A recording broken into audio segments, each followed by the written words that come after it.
Hello everyone, welcome to Sanmarga classes. 22ನೇ ಪ್ರಶ್ನೆ, ಚುನಾವಣಾ ವ್ಯವಸ್ಥೆ ಎಂಬಂತಹ ಚಾಪ್ಟರ್ ಇಂದ. ಭಾರತದಲ್ಲಿ ಚುನಾವಣಾ ಪ್ರಕ್ರಿಯೆ ಹಲವು ಹಂತಗಳಿಂದ ಕೂಡಿದೆ, ಸ್ಪಷ್ಟೀಕರಿಸಿ ಅಂತ ಕೇಳಿದ್ದಾರೆ.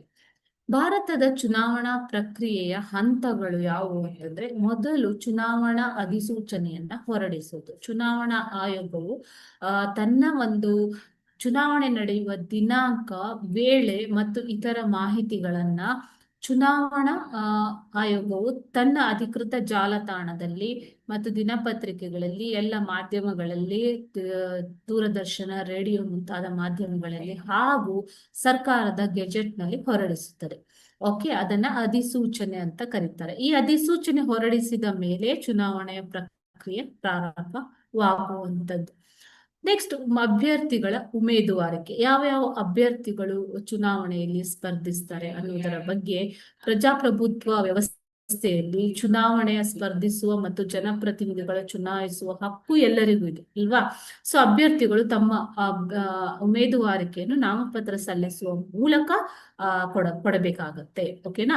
ಸೊ ತದನಂತರ ನಾಮಪತ್ರಗಳ ಪರಿಶೀಲನೆಯ ಕಾರ್ಯ ನಡೆಯುತ್ತೆ. ನಾಮಪತ್ರ ಸಲ್ಲಿಸಲು ಕೊನೆಯ ದಿನಾಂಕ ಮುಗಿದ ಮೇಲೆ ಮುಗಿದ ನಂತರ ನೇಮಕಗೊಂಡ ಚುನಾವಣಾ ಅಧಿಕಾರಿಗಳು ನಾಮಪತ್ರವನ್ನ ಪರಿಶೀಲಿಸ್ತಾರೆ ಹಾಗೂ ಇತರ ದಾಖಲೆಗಳನ್ನ ಪರಿಶೀಲಿಸಿ ಅಭ್ಯರ್ಥಿಯ ನಾಮಪತ್ರ ಮತ್ತು ಅದರೊಂದಿಗೆ ಲಗತ್ತಿಸಿರುವ ದಾಖಲೆಗಳನ್ನ ಕಟ್ಟುನಿಟ್ಟಾಗಿ ಪರಿಶೀಲಿಸಿದ ನಂತರ ಚುನಾವಣೆಯಲ್ಲಿ ಸ್ಪರ್ಧಿಸಲು ಅರ್ಹಗೊಂಡ ಅಭ್ಯರ್ಥಿಗಳ ಹೆಸರನ್ನ ಪ್ರಕಟಿಸ್ತಾರೆ. ಓಕೆನಾ.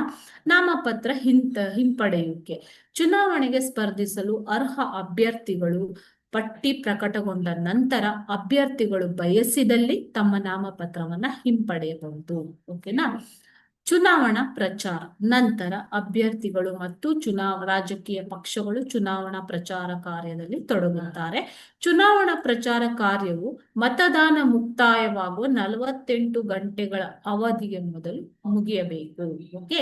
ಸೊ ಈ ಮುಂಚಿತವಾಗಿ ಚುನಾವಣಾ ಪ್ರಚಾರ ಕಾರ್ಯ ಮುಕ್ತಾಯವಾಗುತ್ತದೆ. ಈ ಪ್ರಚಾರದಲ್ಲಿ ರಾಜಕೀಯ ಪಕ್ಷಗಳು ಪ್ರಣಾಳಿಕೆಗಳನ್ನು ಕೂಡ ಹೊರಡಿಸಬಹುದು, ಕರಪತ್ರಗಳನ್ನ ಹಂಚಬಹುದು, ಮನೆ ಮನೆಗೆ ತೆರಳಿ ಪ್ರಚಾರವನ್ನ ಮಾಡಬಹುದು. ಓಕೆ.